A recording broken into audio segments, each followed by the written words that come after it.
Olá, bem-vindos de volta ao Guia do Sobrevivente. Eu sou o Batata e há algum tempo atrás eu e minha família decidimos fazer um estoque de alimentos para 1 ano e meio. Se faltar no mercado, a gente tem 1 ano e meio de comida dentro de casa. E toda vez que você faz essas pesquisas, uma das coisas que mais aparecem, óbvio, e vem na cabeça de todo mundo, são as conservas feitas em vidros ou algumas até em embalagens que a gente vai ver mais a seguir. Acontece que nem sempre todas as teorias que você vê nas páginas e até em alguns canais são corretas quando você lida com conservas em vidro. Elas são um pouquinho melindrosas e nós vamos tratar disso já já. Para a gente poder falar de verdade sobre conservas, a gente tem que entender um pouco da história das conservas. Basicamente, as conservas que nós conhecemos hoje se dividem em dois tipos, as salgadas e as doces, ok? Mas essa história não começou agora. A história dos alimentos e das bebidas se misturam com a história da humanidade. Toda vez que você vê um evento famoso na história do planeta, da civilização, você vai ver que ele tem uma relação direta com alimentos e bebidas. As conservas não são diferentes. Elas começaram a ser feitas mais ou menos como a gente conhece há mais de 1500 anos antes de Cristo. Já faz 3000 anos que isso existe. Só que nessa época ela não era como o que a gente encontra hoje na prateleira do mercado. Ela era muito mais rústica. Era mais ou menos assim. O vinho estragava, ele virava vinagre e as pessoas pegavam alguns vegetais como cenoura, como pepino, até rabanetes e algumas coisas desse tipo, similares, né? E colocavam dentro desse molho de vinagre. Basicamente, toda conserva feita em potes que se conheciam naquela época eram picles. Picles puro. Então, daqui a gente já pode deduzir que houve sim uma época e existe sim um tipo de conserva que não precisa de calor para ser feita, que são as conservas feitas em vinagre. Atualmente, você vai ter conservas como essa daqui, ó, as cebolinhas, que são basicamente cebola, água, sal e vinagre, ok? Ela tem uma dosagem bem mais fraca de vinagre, até porque senão o nosso paladar já era.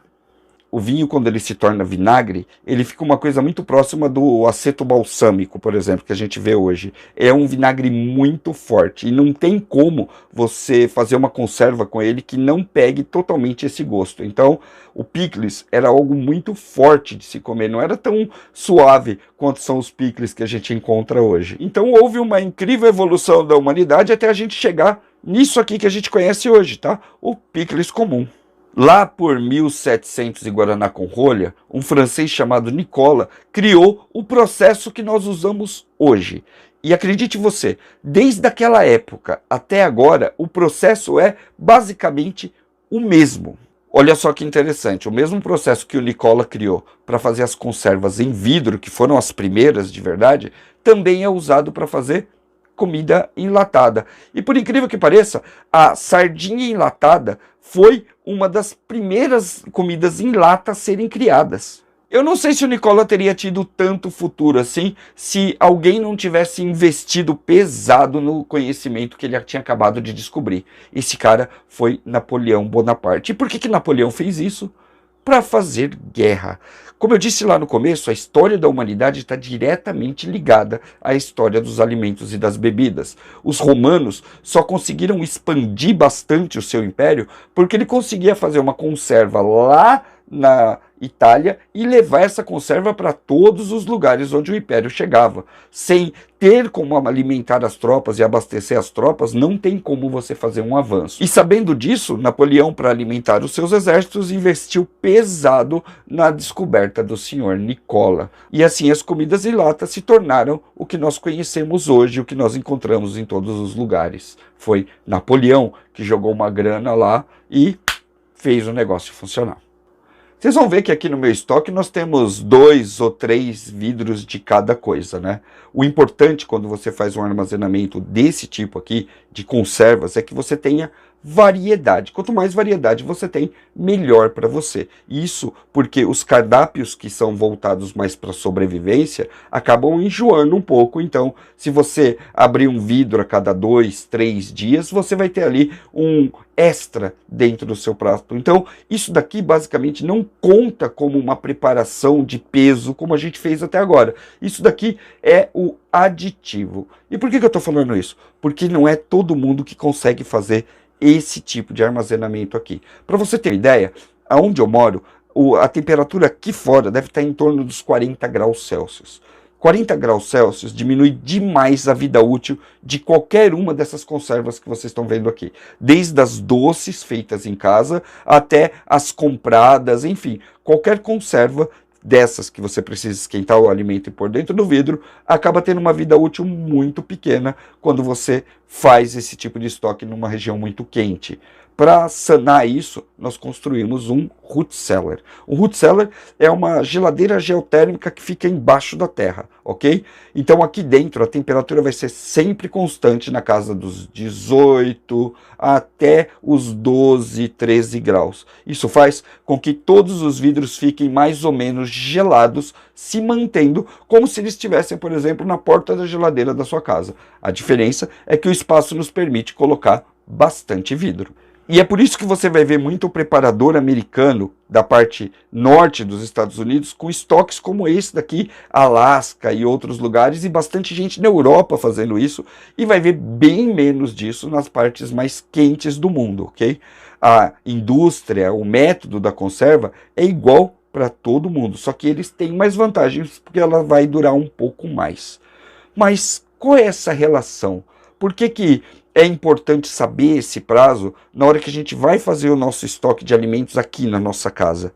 Na verdade, isso daqui não foi feito para durar 5, 10 anos. Ele não é um estoque para o apocalipse. Ele é um estoque muito sazonal. Ele serve para durar no máximo 1 ano. Por que você vai fazer isso? Para que você tenha picles da época que você colhe ou que você compra mais barato até a próxima colheita. É mais ou menos assim que funciona. Não é para pegar, guardar lá e esperar alguma coisa acontecer. Não, ele é sazonal. Então, a partir do momento que você monta um estoque de conservas como esse daqui, você já tem que automaticamente ter um programa, você já tem que ter um esquema para você poder usar o que está aqui, porque senão você vai perder. E tem muito sobrevivencialista que chama a gente falando exatamente a mesma coisa. Perdi toda a minha conserva, porque ou ela estava mal armazenada por conta do clima, ou porque ele simplesmente achou que ela podia ficar lá por anos, e não é assim que ela funciona. Então, essa sazonalidade dos produtos e essa obrigação de uso a médio prazo das conservas nos leva a mais uma questão que pode abalar todas as nossas preparações. Nós devemos produzir as nossas conservas ou comprar as nossas conservas. Bom, como eu disse lá no início, você vai ter tipos diferentes de conservas. Alguns que compensam mais e outros que compensam menos. Vamos dar uma estudadinha em alguns deles, com alguns exemplos que a gente tem aqui, ok? Vamos começar pelo clássico picles, tá? O picles, ele é uma conserva que é feita basicamente com água e vinagre, tá? E um pouquinho de sal. Você vai encontrar no mercado uns mais salgados e uns menos salgados. Mas aquela receita da vovó é talvez o maior tesouro que você tenha na sua casa, porque a vovó já conseguiu colocar ali a medida exata de vinagre, sal e água para que ele mais ou menos se estabilizasse, ok? Então você tem que fazer um estudo disso aqui. Qual é o método para ser feito isso aqui? Hoje em dia, você já faz o picles quente, você já não tem mais aquele picles cru como eles comiam lá 2000 anos atrás, tá? O picles quente, você vai colocar o vidro dentro da água, vai ferver todo esse conjunto aqui junto, ok? Ele vai pasteurizar basicamente tudo que tem lá dentro. Depois disso, quando ele fechar, ele vai interromper o processo biológico lá dentro até você abrir ele novamente. Quando você abrir, ele automaticamente começa a se degradar, ok? Lógico que numa velocidade bem mais devagar. Mas basicamente é isso que está aqui. Isso daqui compensa você pegar e tentar fazer na sua casa, porque os recursos para fazer isso daqui são pequenos. Você não vai precisar, por exemplo, de uma autoclave para fazer isso aqui. Uma autoclave é uma panela de pressão própria para chegar na temperatura ideal para algumas preparações, não para todas as preparações. Por acaso, a autoclave é indicada para aquelas que são mais idealizadas para o sobrevivencialista, aquelas que são mais comida de verdade. Eu vou mostrar uma para você. Dá uma olhada aqui. Isso daqui é pinhão em conserva. Para esse pinhão aqui ser feito, ele teve que ser cozido dentro do vidro. Chegar no ponto dele dentro do vidro. Então, você vai montar o vidro todo, tá? Com todos os temperos, com todos os pinhões crus lá dentro. Vai lacrar esse vidro e vai colocar dentro da autoclave. Ela vai dar pressão e vai dar temperatura suficiente da panela para que ele seja cozido. Dá para fazer de outra forma? Dá, mas você levaria um dia inteiro cozinhando ele em água normal dentro de uma panela, o que faz com que o custo da conserva vai para a estratosfera. Então, não compensa você tentar fazer isso em casa, gastando os seus recursos, comprando pinhão e tudo mais, para você chegar nisso daqui. Mais uma coisa, tem coisa que não compensa você fazer, que compensa você comprar. Por exemplo, eu não quero 100 vidros de pinhão em conserva, eu quero 1, 2 ou 3 vidros. Para isso, eu teria que plantar uma árvore, esperar alguns anos, colher o pinhão, ter todo o equipamento. Então, sinceramente, para preparações pequenas, compensa você chegar lá e comprar o seu pinhão. O mesmo vale, por exemplo, para o palmito, tá? Palmito também tem um processo bem melindroso para você poder fazer as suas preparações. Por quê? Porque ele tem uma chance muito grande de criar a enzima botulímica dentro dele. Então, quando você compra ele de uma fonte onde você sabe que ele é confiável, uma fonte profissional, vale a pena. Vale muito mais do que você plantar a palmeira, esperar ela crescer, criar o palmito, cortar o palmito, cozinhar o palmito, comprar a panela autoclave. Então, para a grande maioria dessas comidas sazonais, a pessoa que faz ela em escala industrial tem vantagem, mas o sobrevivencialista em si não tem. Ele vai ter vantagem em comidas muito mais simples, como, por exemplo, o clássico picles de pepino. Esse sim, você vai lá, planta um pezinho no seu quintal, em 2, 3 meses você pega o pepino, faz ele com vinagre, faz ele só na salmoura, basicamente como faziam os antigos. Então, essa conserva aqui vale a pena. Outras conservas simplesmente não vale. Muita gente conhece receitas, principalmente de imigrantes que vieram para o Brasil, portugueses, italianos, não é? Esses pimentões que formam uma espécie de sardela aqui, ó. Tá vendo aqui, ó? Essa sardela aqui, ela é feita, não é nem em água e nem em vinagre, ela é feita em óleo. Basicamente, é pimentão curtido em óleo que dura aqui por muito tempo, porque o óleo também é um conservante. Você vai achar isso também em outras preparações que são mais simples, como, por exemplo, pimentas, tomate seco. Existe um mundo à parte das conservas, que são as conservas doces. Algumas conservas doces vão passar pelo processo do Nicola. Essa pera, por exemplo, vai passar pelo mesmo processo que passou o pinhão aqui em cima, tá? Ela vai cozinhar lá dentro da panela de pressão e você vai ter aqui uma conserva que vai lembrar muito pêssego em calda, só que é pera em calda. O conservante aqui dentro, no caso, já não é mais água, sal e outro, vinagre, por exemplo. É açúcar. Algumas delas são feitas com mel. Outras já são produzidas direto dentro do vidro, ok? No Brasil hoje você acha doce de leite em qualquer lugar. Em barra, duro, cremoso, isso, em vidro, por exemplo. Tá? Esse doce de leite aqui, ele é produzido exatamente como é produzido o doce de leite que a sua avó fazia na latinha. Pegava ela, enfia na panela de pressão. Pois é isso aqui, ó. Tá? E não se engane, numa prateleira de conservas, você não precisa ter só aquele padrão que a gente está mostrando aqui de vidros e embalagens, não. Tem coisa que é muito diferente. Olha aqui, o mesmo processo de armazenamento dessa caixinha de goiabada cascão aqui é o que vai dentro desse vidro de goiabada cremosa. É exatamente o mesmo processo. Então, quando você quer armazenar, você pode escolher até por custo, qual que vale mais a pena. E provavelmente vai ser esse aqui. O prazo de validade deles é absolutamente igual. A grande sacada das conservas é que você está batendo ali num produto que é basicamente natural e com bem poucos ingredientes, não é verdade? Vamos dar uma olhada aqui nisso aqui, ó. Isso daqui nada mais é do que uma conserva de pequi, tá? O que tem aqui dentro é o pequi batido com um pouco de sal, um pouco de vinagre e que faz uma espécie de molho, mantendo o pequi fresco por um bom tempo para a gente poder consumir. Nada mais e nada menos do que uma simples conserva, ok? Uma outra coisa que chama muita atenção e que muita gente desconsidera é as azeitonas, tá? Azeitona é uma saladinha que você tem ali na prateleira, que você mistura sempre com outra comida. Basicamente, você não senta lá e abre um pote de azeitona e janta ele, né? Pois é, azeitona é um tipo de conserva que vale muito a pena, e essa sim, por ser em água e sal, tem um prazo de validade bem longo. Achei aqui um exemplo bem legal de coisas que as pessoas sequer consideram conserva. Isso daqui é uma conserva, tá? Isso aqui é molho de mostarda e mel. Isso daqui é um dos molhos de salada mais antigos que você vai ver na sua vida. E também aquele que tem mais validade, mais prazo de validade, ok? Basicamente aqui o cara tem mostarda batida, semente da mostarda batida, vinagre e mel, que faz um molho de salada. Então, por isso que isso aqui, o molho da salada, está aqui na nossa prateleira de armazenagem, ok? Outras que você vai ver são modelos muito simples e de curta duração de alguns produtos que são até que interessantes. Olha isso aqui, salsicha aperitivo, tá? É horrível, eu não gosto, eu acho que tem um paladar muito forte para mim, mas basicamente são salsichas colocadas dentro do vinagre.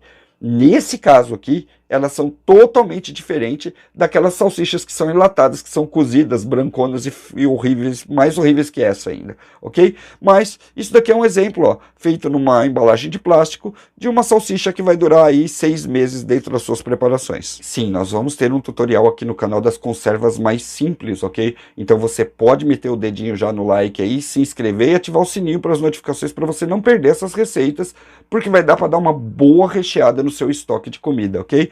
A gente ainda não tem aqui no Forte uma grande produção para ir lá e investir numa autoclave só para fazer as grandes conservas, ok? Vamos ter um dia, tá nos nossos planos, mas ainda não temos. Por enquanto, nós vamos mostrar para vocês isso aqui, ó. Tá? Isso aqui é uma conserva de vinagrete que tem vários ingredientes dentro: cebola, salsinha, tomate, pimentão. Isso daqui é uma coisa muito fácil de você fazer, principalmente se você vai comprar em épocas mais baratas, ok? Porque tem uma sazonalidade que o preço do tomate está lá embaixo, e em outras épocas está lá em cima. Então você consegue pegar ali do quintal, do mercado, entre uma colheita e outra, e produzir isso aqui. A diferença é que a validade dele, para ele ficar gostosinho de comer, é 1 ano. Então, de uma época, de uma colheita até outra, beleza. Mais de 1 ano, começa a ficar complicado. Eu queria deixar bem claro para vocês que eu considero o uso das conservas mais estratégico do que realmente um armazenamento para longo prazo, para você colocar coisas ali e esquecer delas. É diferente, por exemplo, do queijo, é diferente, por exemplo, dos pernil que você põe para secar com sal e que duram 4, 5, 6 anos para ficarem prontos. É diferente. Então, não dá para confundir o uso das compotas, das conservas, com o uso que a gente tem, por exemplo, dos estoques rotativos de arroz, feijão e daquela comida que é o grosso mesmo da preparação. E é por isso, por esse motivo, que eu não coloco as conservas como sendo uma regra ou sendo um básico da preparação e do sobrevivencialismo, que é quase um contrassenso, porque toda vez que você vê uma imagem lá de fora, você vê aquelas prateleiras enormes e muitos brasileiros que moram principalmente em regiões quentes acabam achando que tem que fazer isso, pagam até um pouco mais caro na conserva e acabam perdendo tudo aquilo que eles têm. Então, não é para todo mundo. O pessoal que está tendo mais sucesso com isso, com esses armazenamentos e que consegue um prazo um pouquinho maior, é mais o pessoal do sul do país, em áreas que são relativamente mais frias. Mais quente, só se você tiver um root cellar e um lugar muito legal para você poder armazenar as suas conservas. Então, basicamente, a dica é: uso estratégico desses recursos. O doce você vai colocar no seu depósito, vai colocar na sua preparação para ser usado.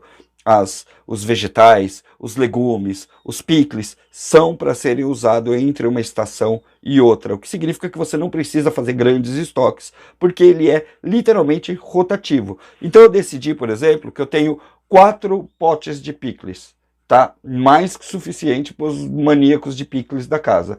Toda vez que eles acabam, ou que um deles acaba, o mais antigo vem para frente e eu coloco outro pote ali. Então a ideia é que eu tenha sempre 4 potes, mas não que eles sejam um estoque eterno. Eu vou usando. Tudo que está aqui para ser usado, ok? Veja, usar de forma estratégica não significa que nós estamos desmerecendo as conservas, muito pelo contrário, ok? Imagina só numa situação de crise, numa situação que você está com fome, você vai lá e faz um arroz, um feijão, abre uma lata de qualquer coisa, que lata tende a tendência mesmo a mudar o paladar, e de repente você descola uma dessa daqui, ó. Cebolas em conserva com pimenta. Você automaticamente vai acrescentar ali um frescor no seu prato, vai trazer ali uma renovação de paladar, falando um pouquinho de gastronomia, que vai ajudar você a passar por essa fase muito melhor. Por isso que, para o sobrevivencialista, uma variedade é muito mais importante do que uma quantidade gigante de alimento armazenado dessa forma aqui. As conservas mudaram o mundo, meu chapa, e tem um motivo. Elas foram criadas para levar a comida de um lado para o outro por um período curto e principalmente para levantar a moral de quem come. Porque, sinceramente, tem coisa aqui que são simplesmente deliciosas e que nós temos que manter o root cellar fechado a chave, senão acaba tudo em uma semana. Se você acha que aquele doce de leite está ali com a porta aberta aqui. Não, não. Eu mesmo já estou pensando em pegar ele e descer ele para baixo. Você calcula lá um estoque pequeno, mas bacana para você, vê quantas refeições ele vai atingir e a cada período você vai gastando seus estoques e repondo ele, que dessa forma você vai ter uma comida muito legal sempre aí na sua casa. Esse é o protocolo 550 do Guia do Sobrevivente, que a gente ensina você a fazer armazenamento de alimentos. Eu espero que esse vídeo tenha sido útil para você e é claro que a gente espera que você acrescente nesse vídeo colocando as suas experiências com conserva aqui embaixo nos comentários. Eu sou o Batata, a gente se vê no próximo protocolo 550. Até mais.